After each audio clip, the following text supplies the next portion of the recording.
Hi hello ಎಲ್ಲರಿಗೂ ನಮಸ್ಕಾರ. Welcome to my YouTube channel ಉಷಾನ್ ತರಂಗ. ಇದು ತರಂಗಗಳ ಮೇಳ.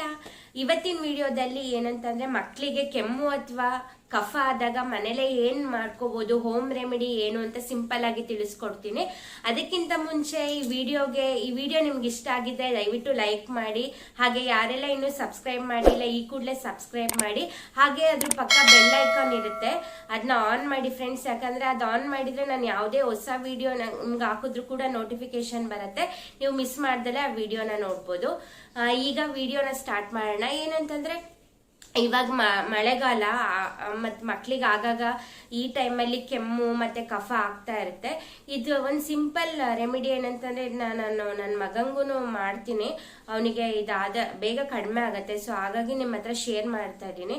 ಏನಂತಂದ್ರೆ ಈರುಳ್ಳಿನ ಸಣ್ಣದಾಗಿ ಕಟ್ ಮಾಡ್ಕೊಂಡು ಅದ್ರ ರಸನ ಎಕ್ಸ್ಟ್ರಾಕ್ಟ್ ಮಾಡ್ಕೊಳ್ಳಿ.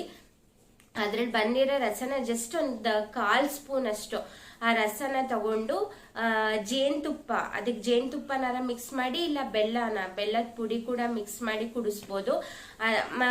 ಬೆಳಗ್ಗೆನೆ ಕುಡಿಸಿ, ಏನು ತಿನ್ನಕ್ ಮುಂಚೆನೆ ಕುಡಿಸಿದ್ರೆ ಹಾಳೊಟ್ಟೆಲಿ ಅಂತಾರಲ್ಲ ಅವಾಗೆ ಕುಡಿಸಿ. ಅದು ಕುಡ್ಸಾದ್ಮೇಲೆ ಒಂದು 1/2 hour ಮಕ್ಳಿಗೆ ಏನು ಕೊಡ್ಬೇಡಿ.